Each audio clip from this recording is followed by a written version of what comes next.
Est-il juste qu'une civilisation domine les autres? Thèse. Les progrès de l'humanité sont intimement liés à la domination des autres cultures par une civilisation développée. Antithèse. La diversité culturelle constitue le patrimoine de l'humanité. Chaque civilisation possède une valeur qui lui est propre. Thèse.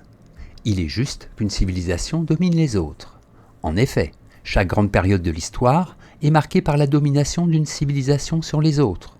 Cette domination est justifiée parce qu'elle constitue une étape décisive du progrès de l'esprit. Premier argument, progresser, c'est dominer. Il en va du progrès technique comme du progrès de la civilisation. Plus les techniques se perfectionnent, mieux elles maîtrisent la nature.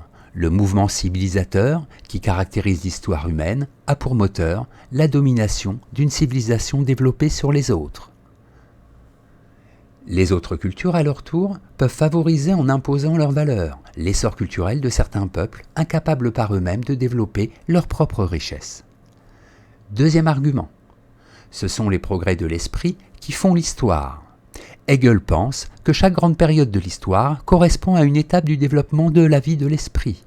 En conséquence, il est parfaitement normal qu'une civilisation qui incarne un moment décisif du progrès de la raison domine les autres peuples.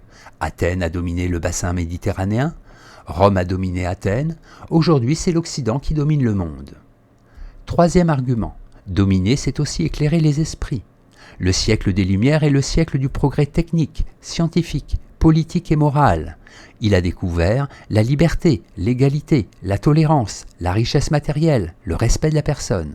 Ce sont autant d'atouts qu'il convient, par pur humanisme, de faire partager à l'ensemble de la communauté humaine.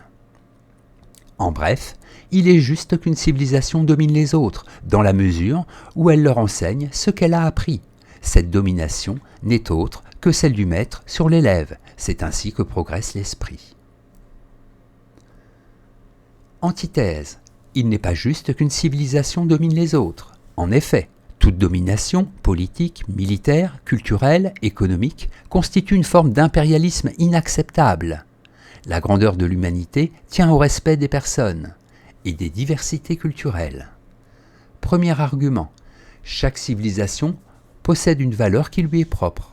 L'ethnologue Claude Lévi-Strauss montre dans Race et Histoire que les civilisations ne sont pas comparables. L'Occident a réussi dans un domaine, celui des sciences et des techniques, mais il échoue dans un autre, celui des relations humaines. Les aborigènes d'Australie, en revanche, peuvent nous donner des leçons de sociologie, tant est riche leur manière de concevoir les rapports humains. Deuxième argument. Les différentes cultures se doivent un mutuel respect. L'impérialisme, qu'il soit culturel, économique, militaire, est contraire à l'idée de société des nations, idée dont Kant fut le père. Il ne peut y avoir de paix et d'harmonie à un niveau mondial que si les nations reconnaissent réciproquement leur indépendance, leur particularité et leur identité. Troisième argument. L'impérialisme est un appauvrissement de la culture humaine. Les cultures peuvent s'enrichir mutuellement. Dès lors qu'une civilisation tente à bâtir un empire en dominant les autres, elle nie les diversités culturelles. L'impérialisme américain actuel, par exemple, aboutit à imposer des normes qui peu à peu dissolvent les particularismes nationaux. En bref, toutes les cultures participent à leur manière à la richesse de l'humanité. La volonté de dominer n'est pas justifiable, car elle suppose à tort qu'une civilisation vaut plus qu'une autre. Synthèse. On peut penser comme Kant que l'histoire, avec ses guerres, ses conquêtes, est l'expression d'un projet naturel qui vise à une unification politique totale. On peut également suivre Hegel, pour qui chaque grande civilisation est l'expression d'un des moments de la vie de l'esprit. Cela permet de justifier après coup la domination d'une culture par une autre.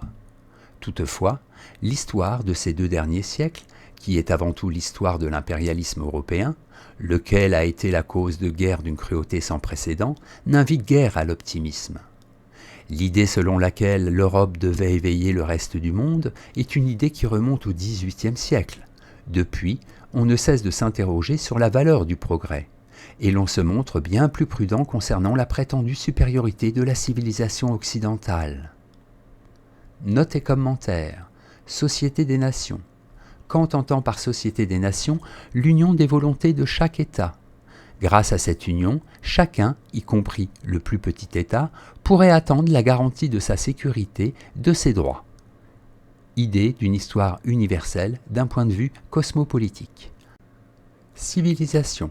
Ce terme, selon Lucien Febvre, n'est apparu dans la langue française que vers la moitié du XVIIIe siècle. S'y rattachent nécessairement les notions de progrès et d'évolution. Citation. Ce concept de civilisation exprime la conscience de soi de l'Occident. Il résume tout ce en quoi la société occidentale, des 2 ou 3 derniers siècles, se sent supérieure aux sociétés qui l'ont précédée, ou aux sociétés contemporaines plus primitives. Norbert Elias, La civilisation des mœurs.